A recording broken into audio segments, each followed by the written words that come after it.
Kilat News Updates. Mga balita ngayon, 3 pulis na nagsampa ng made-up case sa lalaking namatayan ng anak kinasuhan sa Napolco.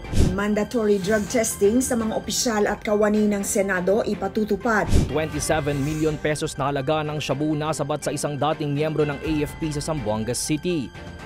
Ako po si Cesar Soriano para ihatid ang nangungunang mga balita sa buong kapuluan ngayon. Sinampahan na ng reklamo sa National Police Commission o NAPOLCOM ang 3 pulis na umano'y naghain ng gawa-gawang kaso laban sa isang ama na namatayan ng anak matapos magka-leptospirosis habang hinahanap siya. Personal na sinamahan si Jason De La Rosa, ama ng 20 anyos na altar server na si Jello, ng kanyang abogado at ni Cardinal Pablo Virgilio David sa pagsasampa ng reklamong administratibo at kasong kriminal laban sa 3 opisyal. Ayon sa ulat, nagkaroon ng leptospirosis si Jello nang lumusong ito sa hanggang bewang na baha para hanapin ang kanyang ama na nawawala noong Hulyo 22. Lingid sa kaalaman ng pamilya, naaresto pala ang kanilang padre de pamilya sa isang convenience store dahil sa pagnanakaw. Ngunit nagdesisyon ang establishmento na hindi na magsampa ng kaso. Ngunit sa halip na palayain ay nanatili si Jason sa Caloocan Substation 2 ng ilang araw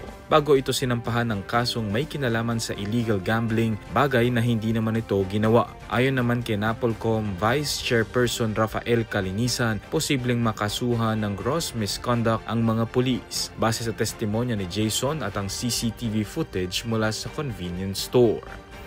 Magpapatupad ng mandatory drug testing sa lahat ng opisyal at mga empleyado ng 20th Congress ayon kay Senate President Cheese Escudero. Ito ay matapos hilingin ni Senate Minority Leader Tito Soto III.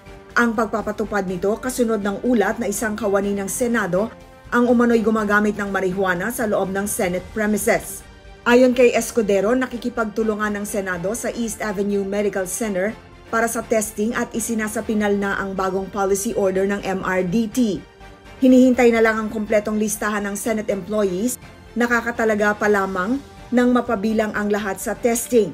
Una nang sumailalim sa drug test si Senator Migs Zubiri at kanyang 35 staff, habang ngayong araw magpapadrug test si Senator Raffy Tulfo at kanyang mga kawani. Timbog ang isang lalaki sa isang bypass operation na pinangunahan ng Philippine Drug Enforcement Agency o PDEA Region 9 sa Barangay Canelar, Zamboanga City kaninang umaga. Ayon sa investigasyon, ang suspect ay nasa listahan ng high-value individual na kinilalang si alias Badri, 52 anyos, isang negosyante at dating miyembro ng AFP.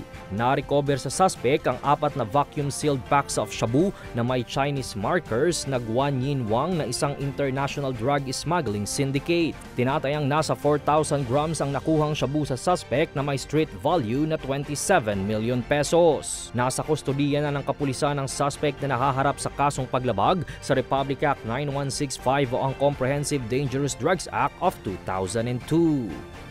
Ako po si Cesar Soriano, kasama nyo sa bawat pagputo ng balita.